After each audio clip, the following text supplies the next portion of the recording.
podcast. My name is Dave, and I'm joined as ever by my co-host Ian. Hello. And we're going to talk about Friday. E4 Friday, 2023. that's the one, Ian. It's it's a doozy of an event. It's a doozy of an event.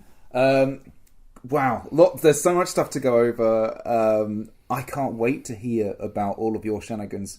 Just before we started recording, I was just joking about how different our games are. Very different. And it makes some good contrast in terms of listening, I'm sure, but it's so strange to see your topics written down, because we have these on a little sheet, and my topics written down, and some of the things coming up, I genuinely can't wait to hear about it. I would say so, yeah.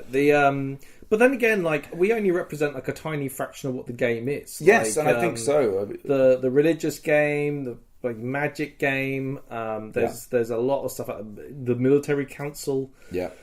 And everyone else fucking about, basically. Yeah. Well, like me. Yeah.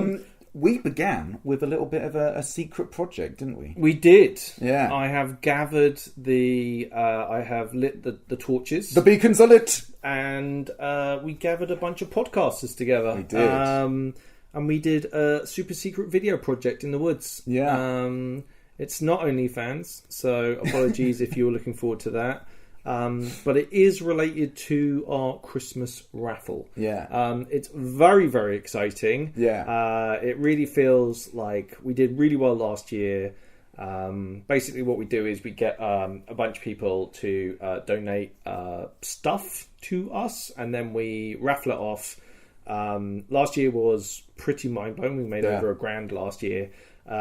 This year I'd love to beat it, basically, and with our powers combined we might. It's going to be for Young Lives versus Cancer again, in honour of George, who unfortunately passed away, and we are going to make some money this year.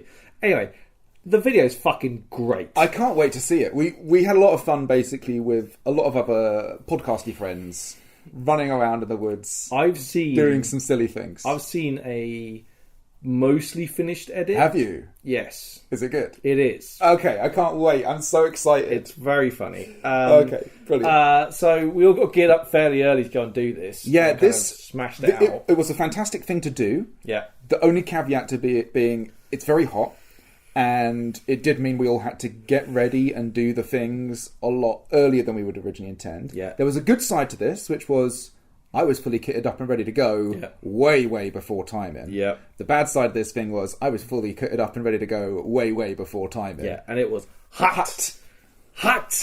Super hot. Yeah. I went to the new player skirmish. You've been doing this. This is your third time now. I think so. Yeah, I forgot my boots last time, so I couldn't go. Sorry, Tim. But I'm loving the new player skirmish. Yeah. It's like I always feel like, oh, for God's sake, I have to go do the new player skirmish before I go. But when I actually get there, I absolutely love it. Well, and this time you're already in your kit. Yeah, so it made it a lot easier for you, right? They gave me winter mark. Did you? Brilliant. So there's a bunch of winter markers, and I was like, all right, winter mark, I'm a Navari. Yeah. Let's see how you get on. Yeah. You know?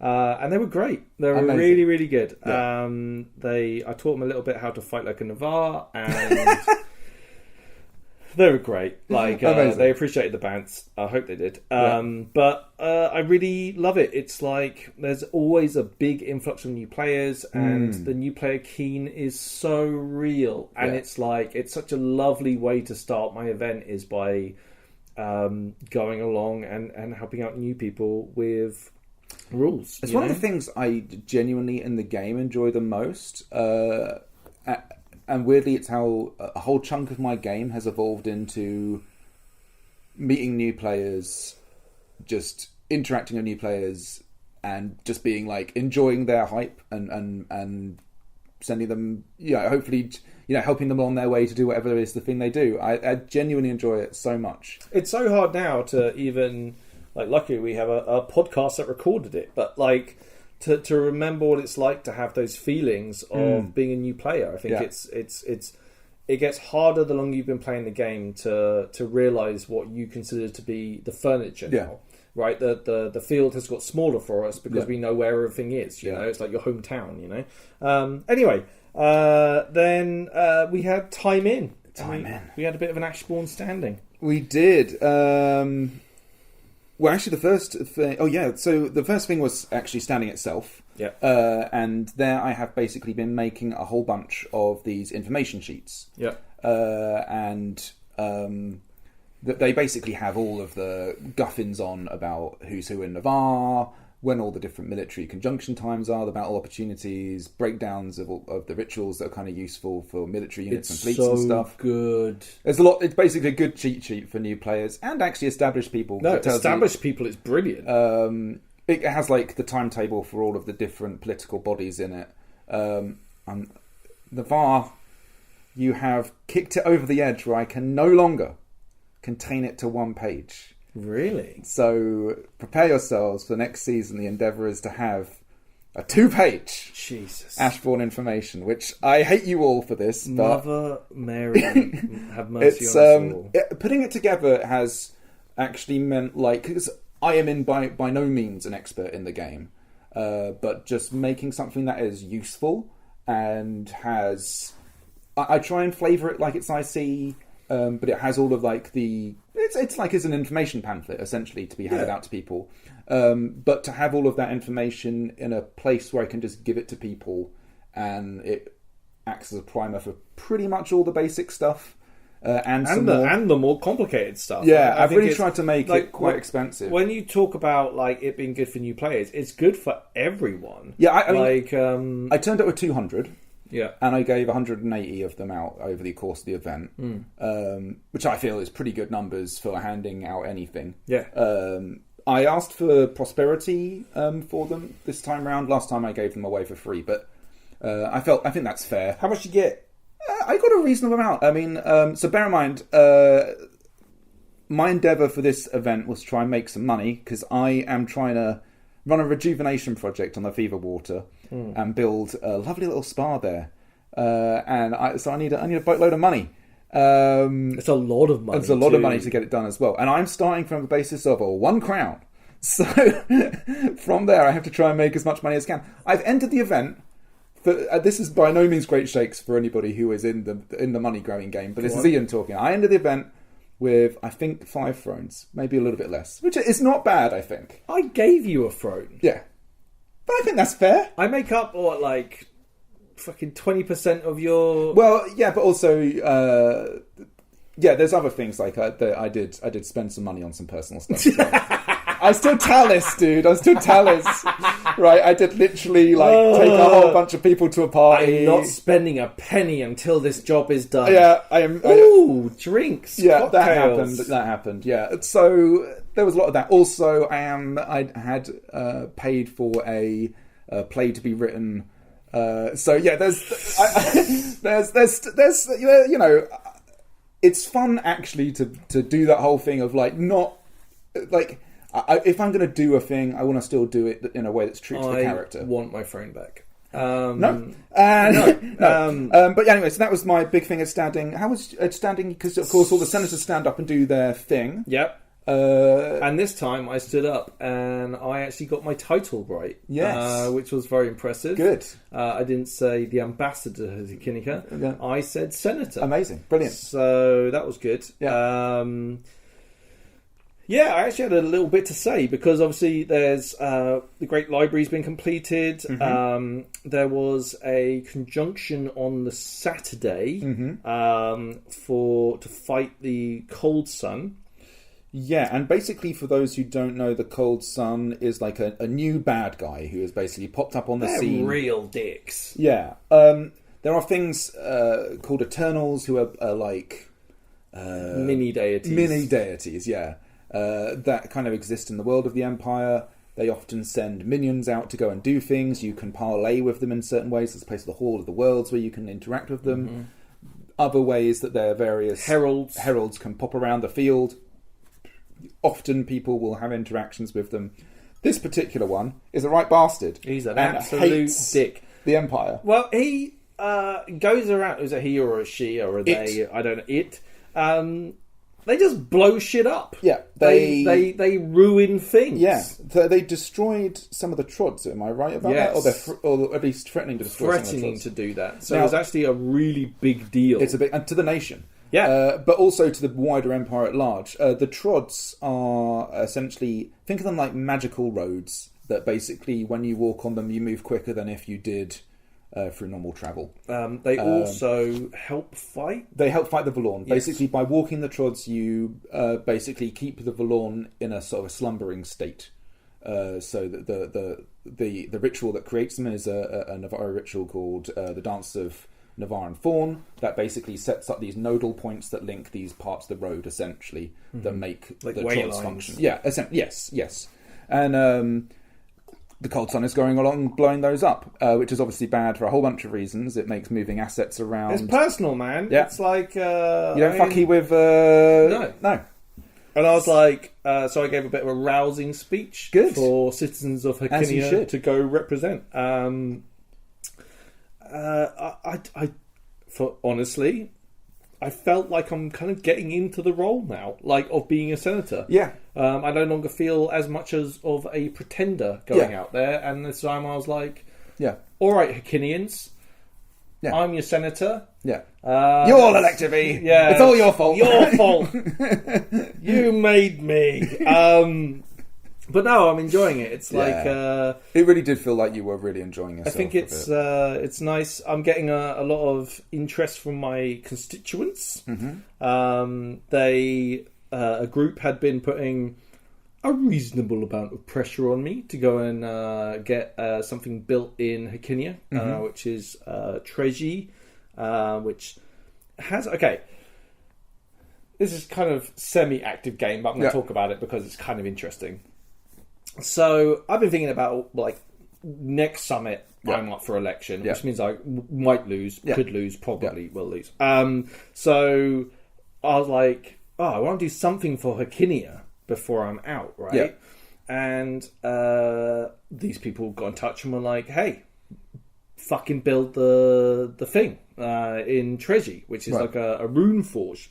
Turns out it might not be a rune forge, but for the benefit of this conversation and for the rest of the event, I believe it to be a rune forge. Sure. There's a lot of this that goes on in the game, I will say. The wiki is vast and complex, and not all of the information on it is 100% matches up with what is on the field sometimes. I read it and I was like... I saw Runeforge. It's like for artisans or something. It's very difficult. We're dyslexic as well. Yeah. And there's a lot of information flying around on the field. But I was like, hey, so in order to get this done, you need an appraisal, okay? And bear in mind, like, my political capital as a senator isn't huge. Yeah. Like, the people that I've done favours for have been unelected now and are no longer in the Senate. So trying to get some sort of... And I'm not like... There's a core group of senators that have been senators since Senate first started. Right. Okay, there's like nine years of Senate, right. And there's Numpkin Gellert going in there, being like, "Why do we do it this way?" And there's some very good orators. People know each other. Yeah. There are rules to Senate which are almost unspoken when they happen. So there's a lot of hard skill in being any of these hat positions, I will say, which and that's not to deter people from going for them, but to understand that if you are going into these positions, be it Senate or the general game, which we'll get to, because being a general is a political position as much as it is a military position. These are roles that require you to have certain skills that you put to the test. The correct answer, to, as always, especially at Empire and other LARPs, is be bold. Yeah, that is actually the correct answer. Try and do as much learning as you can do. Yeah. Roll with them punches, but to be bold. Anyway, we're getting sidetracked. So an appraisal. I was not massively confident I could get an appraisal through Senate. Right. So I was like, hey, like we can. There's things we can do about this. Let's talk about it. And then I saw on the Winds of Fortune that the Thule, who are really... They're basically like a bunch of orcs that have recently got rid of slavery. This is very good. This shows the Liberty Pact is actually working because people are now wanting to trade with the Empire and are giving up slavery. This is really good. they're on our northern border. We traded them some land in Varushka for some armies. People are still pretty pissed at the Thule, but basically, if our trousers are around our ankles, if the Thule decide to go on march across the border, so keeping them happy is good. And I was like, trade. Yeah. Trade with the Thule. And there is the Treasury Wayhouse, which we trade with the Thule and we get mana from it. Right. And I was like, the Thule are going to send a delegation to the Empire. Right. And I was like, you have to be at that meeting. There's my motherfucker. Do you know what I mean? Like, there it is. Like, that's what I need to do. I need to get along to that meeting and try and talk to them. We'll get to that, but that's kind of me going into a lot of this stuff. I was thinking about that. Let's go to the Fawns Council. Yeah, so we break up from standing. We go off to various different bodies that go and do their business. One of them is Fawns Council.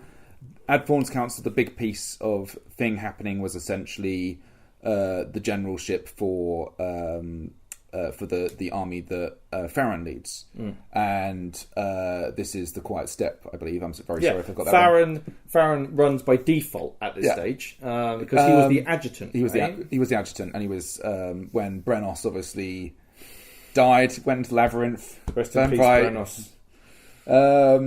Man, that's hard to say. But yeah, when he went into the Labyrinth, obviously Farron took over. Farron's a good friend of ours. Played by the wonderful Sol. Man, there's so much. Sol's incredible. But he was up for election.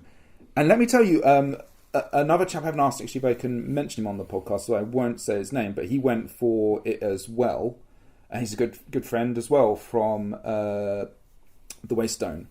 And it was a real close one. There were some really solid candidates. Really there was even good. A candidate that was like, I've just shown up and like I don't really know what's going on. It's just like, fair play. Yeah. Good for you. You will have one of these positions one day with that attitude. Like that was great. I have like I agree. One thing I will say is, because it's important we get generals in position by a certain time, and I think that we maybe need to do some things with Fawns Council to speed it up and have some kind of process involved, maybe that makes, because as much as you want anyone, the problem is standing takes a long time now. Yeah. There's a lot of people at standing that want to talk. We're a big nation. Let's not forget. We've just expanded. It takes more time, and therefore then we have Fawns Council, and with the sheer volume of Fawns we have now, which is by far the largest body of archetypes in Navarre, it takes a long ass time to count them. I've been playing with this idea in my head. I haven't actually spoken to you about this, so I'm just going to say it.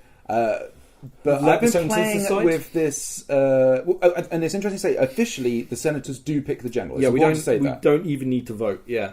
So the Fawns vote is an indicative vote, which is basically something that you take into consideration to make your decision. Yep. You guys going against the Fawns Council would be a big deal nationally, but realistically, you guys elect the general.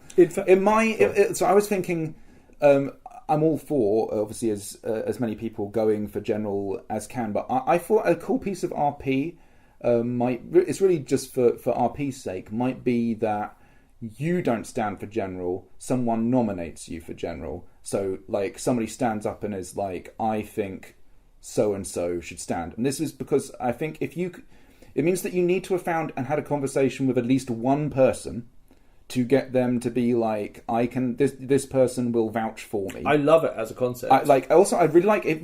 Basically, I was thinking about I had this kind of Viking image in my head, and this is not purely a Viking thing, but the idea of like, I believe in so-and-so is the correct candidate. Like, your homie stands up for you, proclaims you are somebody worthy of the position, and then it gives that person the chance to say the thing, then you get to walk to the front and be cheered on by however many supporters you have. I like the idea of adding a bit more fear to it like that, but the other thing is, it does mean that you have to have at least had a conversation with someone, hopefully, who will actually vouch for you. I think that would just as the lowest bar possible, because I don't want it to be like a gatekeeping thing, but I just think as the lowest bar possible, I think that is a good thing we could insert into Fawns Council that would just be like, this, you have to have had someone you've had a conversation with and convinced that you are the right person before you turn up. I think it's a great concept. So that's my sort of playing in my mind. Speaking of which, there was one thing that happened at Fawns Council, which was there's this new training thing being built, right? Like, so the Spear of the Seven or something like that has been built by again, I haven't asked anyone to talk about it, but by a good friend of ours, and they have been hustling to get the thing built, right? Yeah. Like, I even sold them my Mithril at a very discounted rate, because I was just like, dude, you're fucking doing it. Like, this should be a good thing. In fact, I went up to him, because he's a broker, and was like, literally like, hey, how much for these resources? Yeah. And he was just like, what do you want to get rid of? And I was like, these. And he literally took them off me, gave me money. Yeah. I didn't even bother counting the money. Yeah. I'm like, whatever price he paid me was the correct price. Yeah. But the senators had all spoken. We were like, okay. So I set out in front of the Fawns and was like, hello, Fawns of Navarre. Usually what happens is we ask the Fawns to vote on this. Yeah. And this time we're not going to do that. Yeah. We're just going to give it to the guy that built the thing. Yeah. And I was like, this could go one of two ways. Bear in mind, like, the Fawns are all heavily armed, tattooed-faced murderers. And not want to give up power that they have to a senator. No. But everyone was happy. Everyone agrees. And I think like, I was like, oh, thank God. It was cool because I think also it's a nice precedent to set, because it means, and this may not always be the case, but it does mean that if you build the thing and you put the hard graft in and you've gone and literally have self-funded the whole thing, that you at least get 1 year of being the person. I think that's totally next fair. Year they'll have to run for it again, and I'm sure they'll do a good job. But I think that was it was a really nice thing, and it gave a little bit of recognition to the character. I really appreciate that. Farron won the generalship. To cut a long story short, it was extremely close. I think it's hard to say. There were two big candidates, right? Yeah. But I think Farron won by... I heard it was very close. That's all I'm saying. I did a count, and it was pretty close. Yeah. Bear in mind, we're dealing with 200 people now. So there's a lot of people. Like even the people that didn't have the most people still had a lot of people standing behind them. It was all the votes there are really, really big. Yeah. Farron got it. Super excited for him. He's a homeboy, absolute champ, love soul. So I think he'll do a great job. Well, he has been doing a great job. Yeah. So what did he do? He rested the army to recruit them, and now they're off. They're off. Going to go and do some stuff. Oh yeah, do some fighty army stuff. So while this was all happening, you were doing something with the Treasury Runeforge, by the sounds of it. Well, this is what I talked about earlier. Right. Was the kind of trying to potentially have this as potentially being something that we can build. Okay. But then I bops around, and basically Agni, my scribe, tells me what I'm doing. Amazing. I love this system that you've built up in your kind of group, your political advisory group. So I got told I had a meeting back at the camp at 8 o'clock, and was like, fine, this is where I'm at right now. I don't even question it. Yeah. Okay, I've got a meeting at 8 at the camp.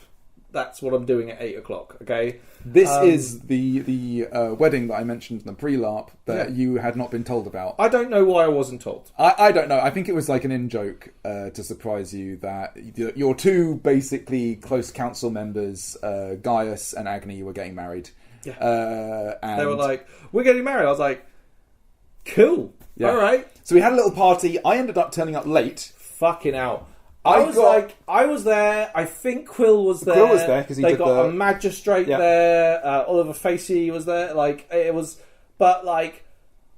weren't there. So straight after Fawns Council, I mentioned obviously had all my Ashbourne information sheets.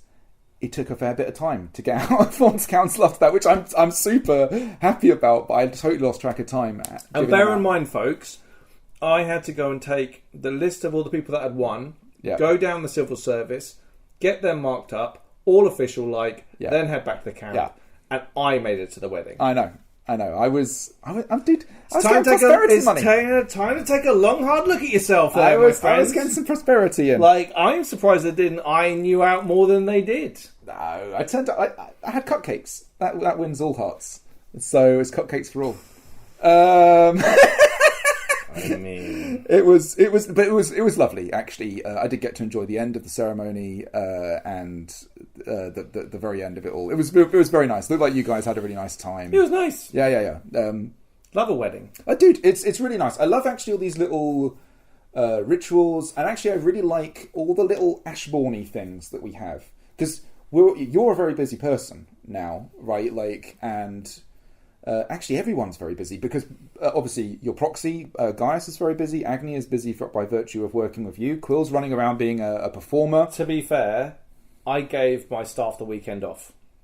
You did this weekend, yeah, Yes. which was actually a really lovely thing. It was actually Bungle's like OC birthday, very close to this event, so he really enjoyed, I think, having the time off. But generally speaking, I'm saying you're a very busy person, and they're all busy people. I'm busy in my own kind of way, generally speaking, and therefore, when we have these little Ashbourne moments, they're actually quite nice because we don't get that many of them, weirdly. Mm-hmm. So it was things like the wedding, things like these little ceremonies and rituals we have. Are really nice things, I think, to have in the game. That was super cool.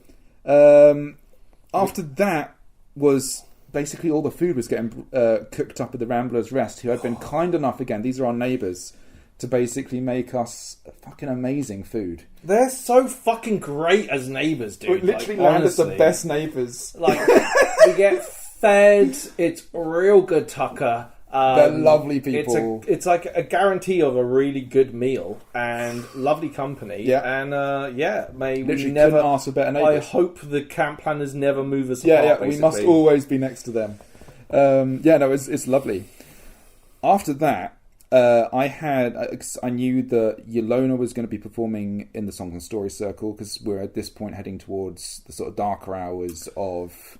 And just to recap, Ilona is the person whose partner was brutally cut down. Yes, in a battle where the official story is you had caused a rout. Yes. That meant basically the line fled, and it meant that nobody A was there. lot of people died. A lot of people died. Was it 50 people?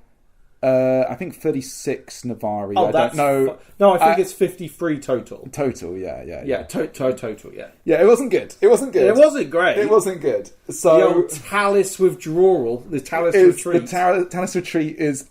by the way, it's been a weird thing this year, kind of like... It's so funny. Having like the Talis maneuver, almost. Like some kind of It's literally mentioned when you're not there. It happened on the Saturday battle. Yeah. Is this an actual withdrawal, or is it a Talis maneuver? It's developed to the point where I can't, and I like when I'm on the field, I can't tell people what, like, it's time to withdraw.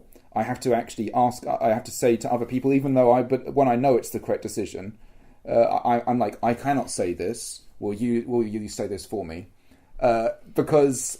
It's a very interesting, icy position to be in. It's actually really good game. The League and Navarre do not forget in a hurry. No. Actually, it goes broader than that as well. Even because because I was ironed out in military council. Anyway, the point being, this whole storyline, this rift between me and Yelona, which also included me literally not turning up for the funeral of the partner when I was invited. Fucking so bad. It's so bad. Like, that was my one chance. That's so bad, dude. I know. She broke my bow, which I had named after the song that she used to sing for the Navarches. I'm on her side. I know, I'm on her side. So basically, in downtime, I had written her a letter, which was like, I will tell you the truth of what happened because you deserve to know. And what you think of me is fine, but you deserve to know the truth, kind of thing. And I'll tell you in the Corpse Glade alone.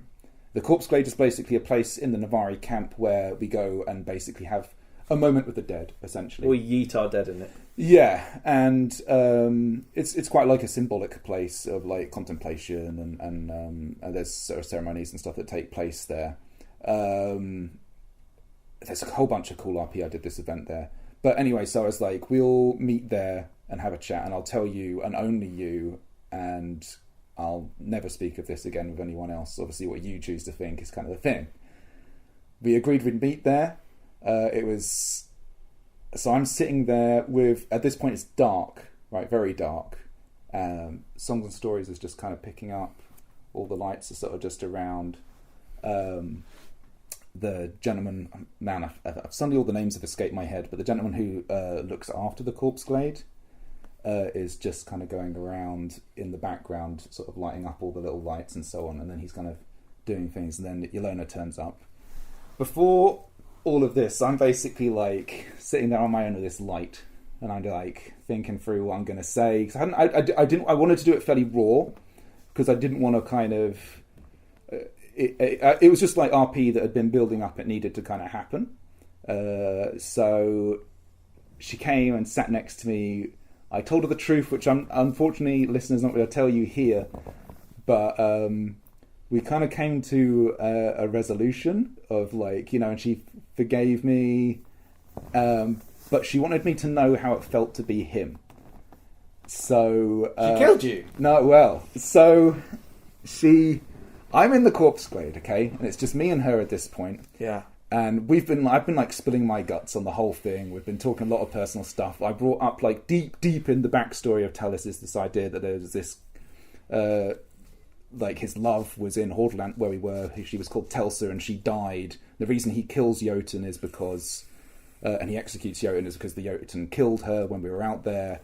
And the whole thing like was, you know, they say they don't use bows, but she was killed by an arrow, all that kind of stuff. So he's like, he fucking hates them. Right, and all this kind of stuff, and just kind of going into all. I got to sort of do some of that RP and talk about that part of the story, and we just did this real awesome thing where it's like, and you don't often have time for this, just like talking and just really going into different character concepts and why we think the way we do. It all kind of came into some like, she was blaming me in a sense for some other things, and it was kind of interesting because the whole point I'd been trying to do with this RP, I've been like, I wanted to approach it from like that toxic side of. An apology, which is where you're making the apology more about you than you are about the actual... Which you're very good at. Yeah, right, which was like, so it was like the whole thing of like, that's Talis's flaw in the part of the thing. But I hadn't actually thought about it from the other side, which is like the toxic part of being the forgiver is the bit where you have you pile on all the other things, right, which are like not part of it. Give me an example. What do you mean? It's difficult to say without talking about the secret, unfortunately. Fucking hell! But it was cool. It was like really cool to talk about like the different perspectives and like just come to an understanding. Anyway, she wanted me to know how it felt to be him, so she paralyzes me and basically pushes me on the ground, and I'm like convulsing on the ground. I decide I'm going to kind of make it more than what it is, and she's like, I want you to. I'm still venomed at this point, bear in mind. I still not had myself cured of my venom. She wanted me to know what it was like, and she was like, will I save you in this moment? The great thing was, this was awesome, and I didn't know who these people were at the time. When I kind of fell over and I was like making my noises on the ground, I heard this voice say from like a distant sort of campfire, like, oh, I think Talis Ashbourne just died. And that was literally how it was said. It was said exactly like that. Okay, amazing. And I was like, in that moment, and she's like, the RP is off the chain, right? Off the chain. She's like giving me the slightly unhinged eyes, like, will I save you? Will I help you? All this stuff as I'm like kind of like foaming on the ground, and I'm like, fucking hell, like I might fucking die here, right? I love that. And then she sort of heals me up, gets me up, and just leaves me. Hey, right? it's just Navari business. I fucking it was love so that. Good, dude. Love that. Not only was it like, oh, is someone being attacked over there? No, specifically, we know it's Talis. Yeah, and I think he just got murdered. Yeah, so it was. Like, literally, it was like... Ooh, don't forget to turn those pork chops. It was so funny. But what was really cool was the gentleman who goes around looking after the corpse guy. I'm really sorry, I can't remember his name right now. It's absolutely killing me. Was this whole time, he was actually going around the corpse gate. While we're doing all of this RP, just going around the business of sort of looking after the lights, tending to the sort of the grove, if you were. After she leaves, after I get healed up, I'm like, it's obviously a big emotional moment for Talis. So he's like on the bench, like having a little cry, like, and then like a movie, like a full-on movie moment. I do the whole thing like I'm doing my tears. And I look up, and all I can see is this hand offering to pick me up. And I look up, and there he is, like the guy who looks after the corpse glade, and he like picks me up, and I'm like, I'm kind of like wipe my eyes off and all this kind of stuff. And I was like, whatever happened here, it can't leave here. It's like, I was just tending the corpse glade. I didn't see anything. It was so fucking stone cold and awesome. It was amazing. But the whole RP was just so good. It was like, hats off to everyone involved.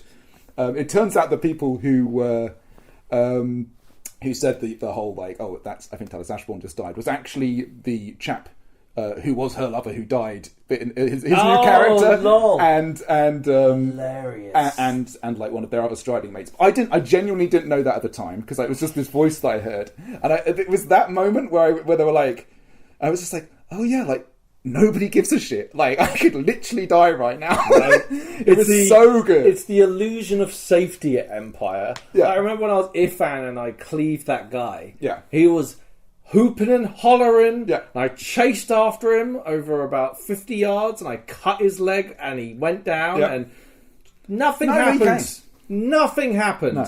No one came. So live in fear, everyone. It was great. But as RP, it was phenomenal. It was like a real... It's hard to really to sum it all up here because I can't talk about large swathes of it, but the culmination of a really cool piece of personal RP storyline that has run all the way from E1 all the way to now came to a really nice end. It was so all good. I can say is, well done, Ilona. I hope you got some satisfaction of paralysing this simple man and making him see the error of his ways. Yeah, it was great. Well done. Big fan. While all that was going on, meanwhile, in Gellertland...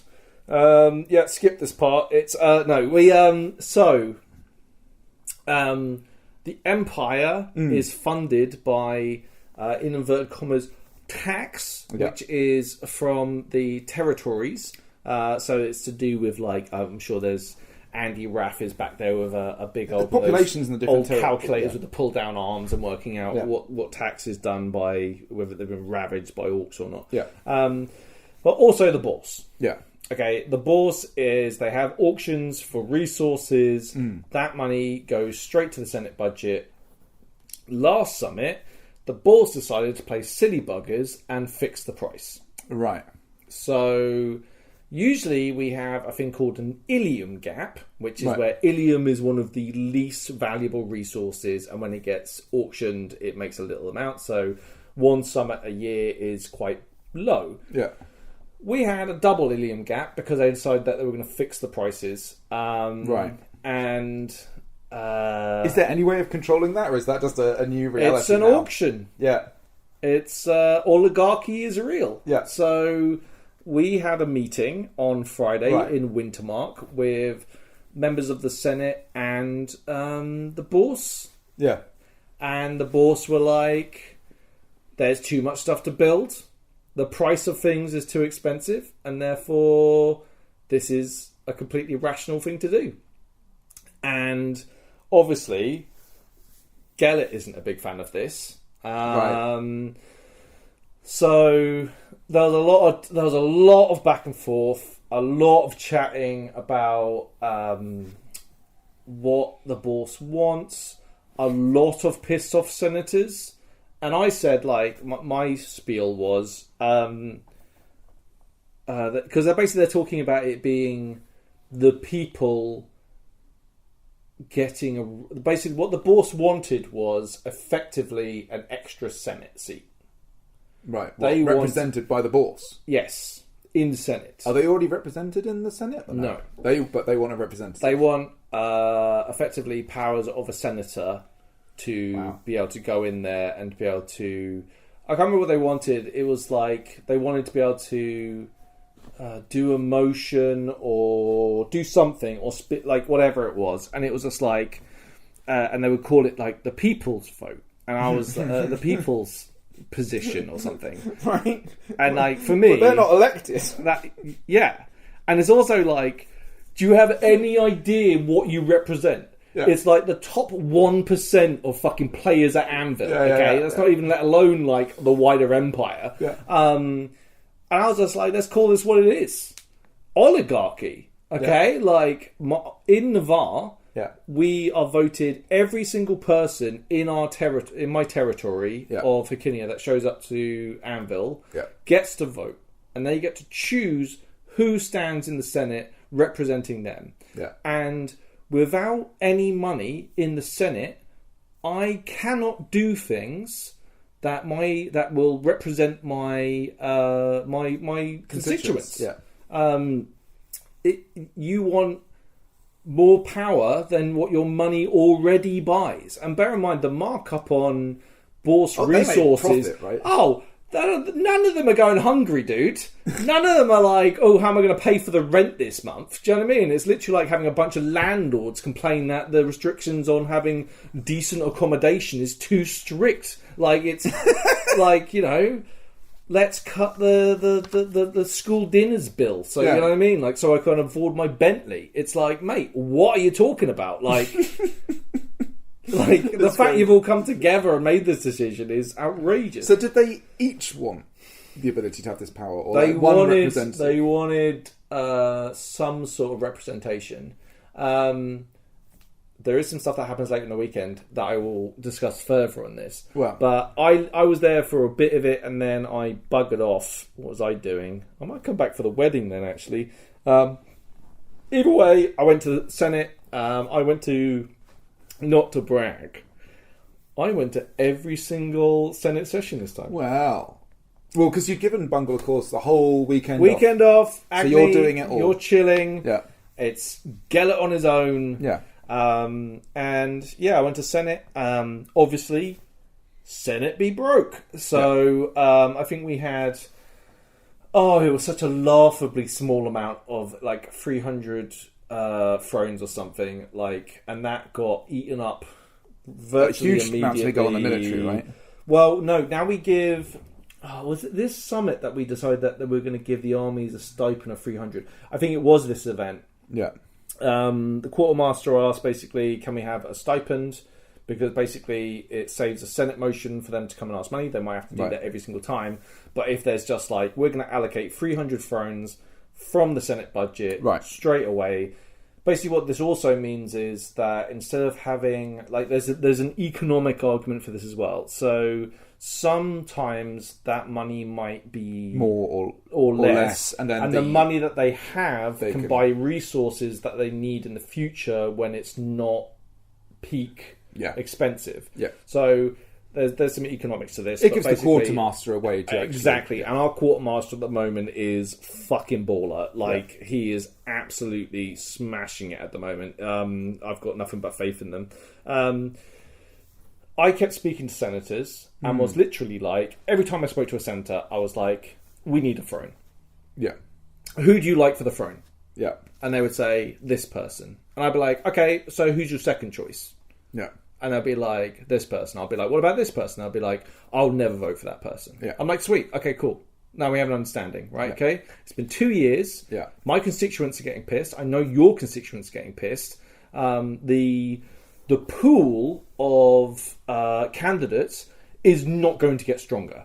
Yeah. It is probably going to get weaker. We already know we have, there are realistically 3 candidates. And each of these candidates are really good. And if 2 of those candidates actually manage to have a conversation and one of them pulled out, then the votes would go to the other one. Yeah, yeah. So there's a whole thing about this that I was like, hell bent on. That's why I left. I went to the diplomatic meeting, just to listen to what was going on. This is a cool thing you've always maintained in your game. You have always maintained that interest in the diplomatic game and the ambassadorial game and all that kind of stuff. Yeah, which I think is cool because it's like it's one of the underappreciated things in the game, and I like it. It's like Gellert's like. You know, I keep a toe in. And also I want to be there for emotion. Yeah.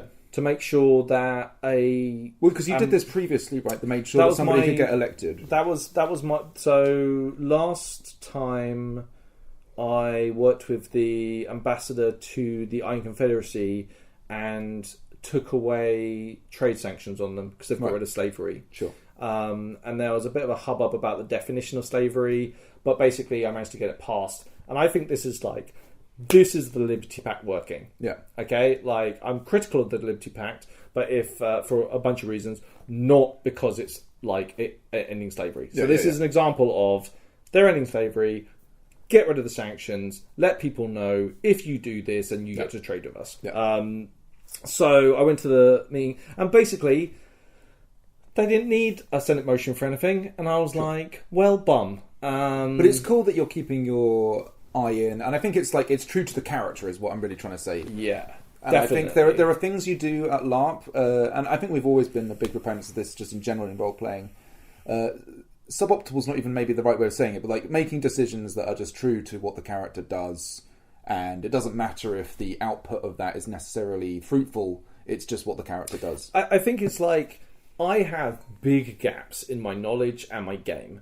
But then I think the key to really understand is nobody, literally nobody knows all the things. And if they do, they probably have weaknesses in other areas. Yeah. I want to be good at the bits that I know about and have an interest in. If you want to, I had a guy come along and was talking about wanting to become ambassador again. I talked to them in depth about it. They didn't end up running, but I was like, let's talk about it. Why do you want to do this? I think it's cool. Go through some questions. You've given yourself that niche where you are, you may not be the only one, but you are certainly one of the senators that people go to talk to about the ambassadorial game, the foreign diplomacy game. You're one of those people. And that is probably not true of all of the senators. But you are one of those senators. Yeah, and I think it's an important part of... Yeah, just like I'm sure there are other senators for other areas of the game which you go and talk to about certain things. Yes, and I like being in a position where if someone's interested in that... And let me put it this way, people point people in my direction now. Yes. Yeah. People will literally be like, oh, you're interested in this? Go and talk to Gellert Ashbourne. Yeah. I may well have not been the most successful ambassador in the entire world, but... What, you mean Gary Ashbourne? Gary Ashbourne. Jerry Ashbourne. Gerrymander. Gerrymander Ashbourne.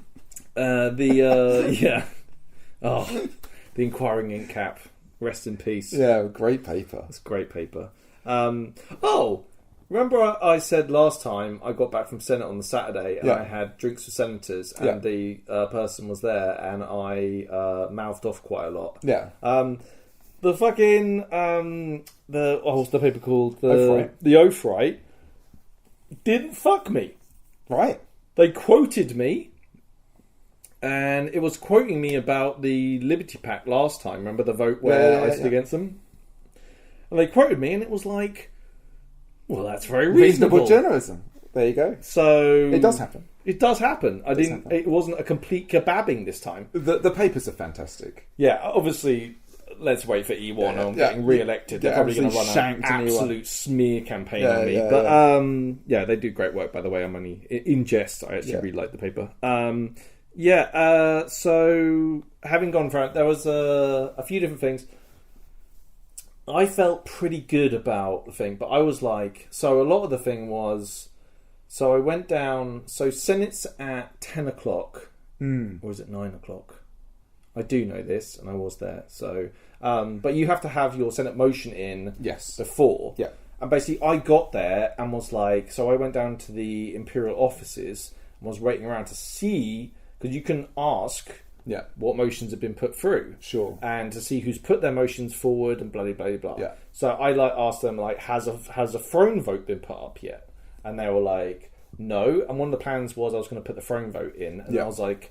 I spoke to a couple of candidates and it was like it wasn't quite the right time, but the entire weekend the gun is cocked and it's a hair trigger and I am ready I'm ready to put that throne vote in. Okay, I want it. Wants it. It's just a question of when and how. I think the Sunday episode will try and so basically what happened was Actually, we can talk about this as we go because it's fun. But that's kind of what I was doing. Anyway, I'm rambling because I'm too excited about it. It's very exciting. We'll get to it. While you're doing all of that, all right, all of this political shenanigans and politics going on. Meanwhile, I pop over to the night market. Yeah. Originally, I popped over there with Quill and some friends, and we were basically just doing a bit of early shopping. And they mentioned there was a person who sold jam there. It was very good, and they were hoping to get some of the jam. So we turn up there, and they kind of the night market's not till Saturday. We're like, oh, you wouldn't open a bit early for us, would you? And they opened up the little store thing they had and got the jams out and things. And I was like, who would you buy jam for? Well, I was sort of sitting there thinking like, jam is a very nice gift, I would say. Yeah, I was like, oh, okay. I really think the captain would like some jam. And so there's this captain from the marches. Who I wrote a piece about called "Oh Captain, My Captain." You call it a piece? Yeah. You're calling it a piece? Yes. Okay. I obviously needed to woo said captain. I think it would be closer to fanfic.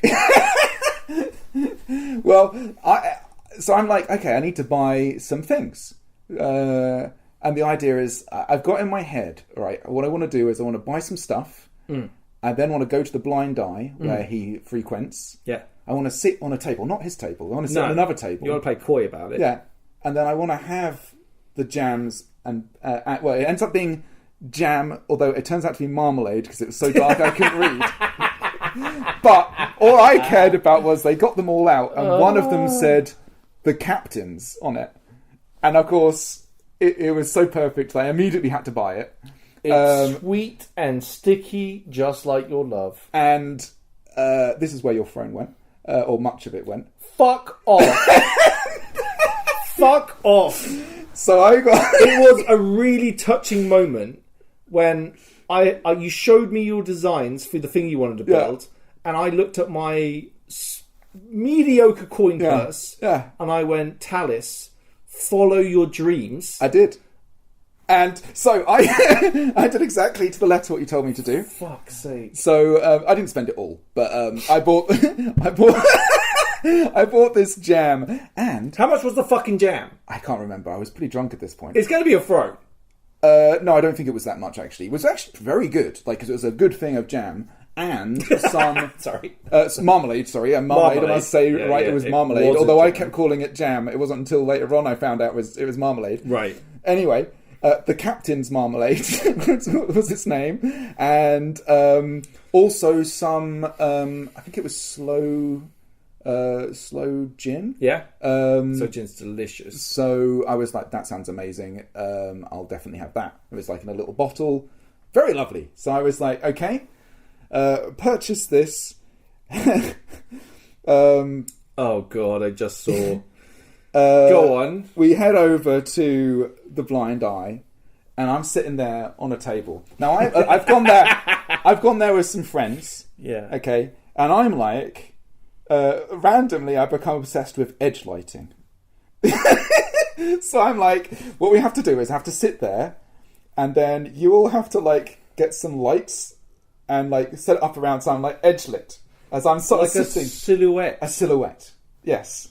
So they've got little lights all set up, and they kind of. Are you trying to sit in profile? Yes, yeah. So I'm sitting like in profile. Understand. He's on a table having a conversation with some other military person. You know, obviously doing something which is irrelevant to what the actual broader, the more important things in life. Sure. And I asked somebody to deliver my presents over to the table. The marmalade, the marmalade jam. The jam, which turns out to be marmalade, and the slow gin to the table, and announce that it's from the gentleman over on that table.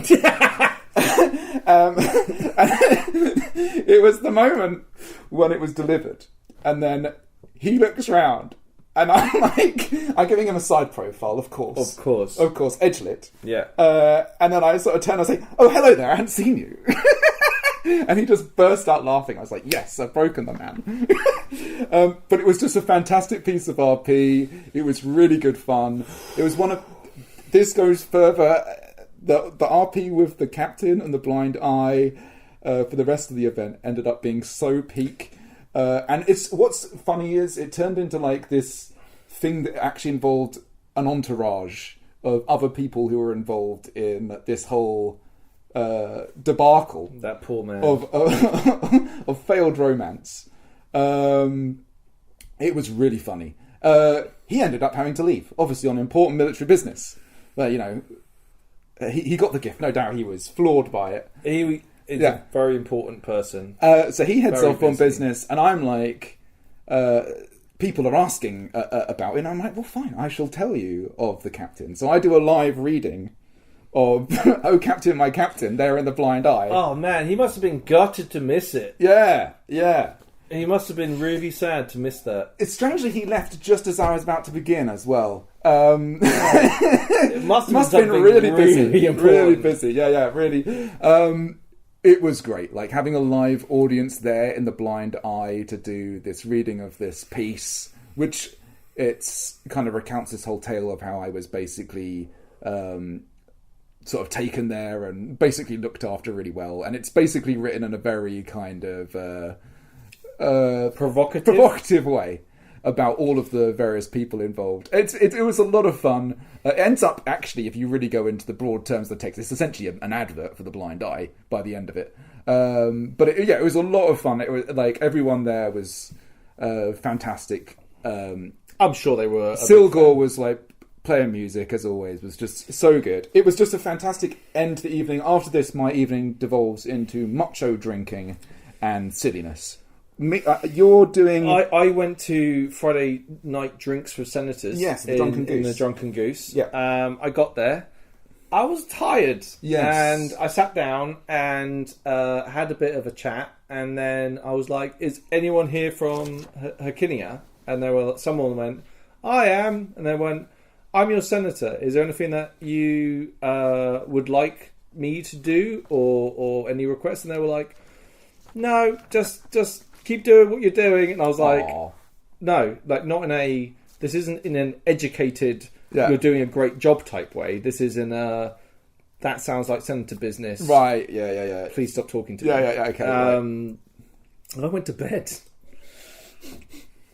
Dude, this whole event, I was trying to squeeze as much juice to the very rind. On the Thursday, I didn't get back till 4:30. I was pretty late on Thursday, and you still weren't back. And then Bungle woke up at like 6:30. He always wakes up really early. Yeah, and he described your tent door being open. Yeah.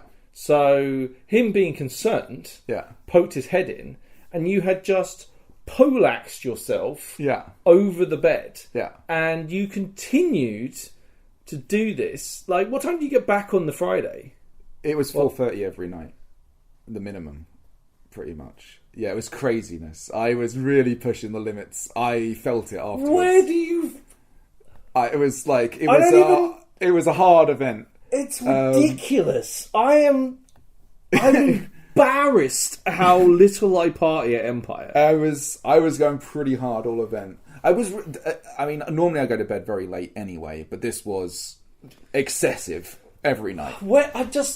I can't even find a party at that time of night. Like, you're just... Yeah, it's good times. You're a party magnet. This event, we'll get into it. I'm very sorry in advance for what we did in the Glory Square. That's Saturday talk. But you did. It was so good. You didn't. We'll get to it. Borrow something. No. Okay. No, nothing like that. But it was just the Glory Square is a fairly important place in Dawn, and I defiled it with my silliness, is what I will say. Okay. It was very good fun. Right, but we'll get to that on Saturday. Okay, Friday was a blast. The end of Friday. We did it. We're going to come back and we're going to talk about Saturday, big Saturday. Battles, and then followed shenanigans. By even bigger Sunday. Yeah. Dude. Wow. What an event. Yeah. Thanks for... we should do patrons. Dice. Okay, cool. Let's roll the old D14 will roll the old 6. D14. 6. It's 1, 2, 3, 4, 5, 6. Rook is new as well. Oh, amazing. I don't think I've seen Rook No, before. yeah. Anyway, that is one of our neighbours. Elliot Goddard. Oh, Elliot, thank you so much. Thank you, Elliot. You much appreciated, bud. We will come back and I don't know. I've fizzled out of this outro here. Yeah, I've fizzled out. That's because I'm sweaty. There's a lot to go. There's a lot more left.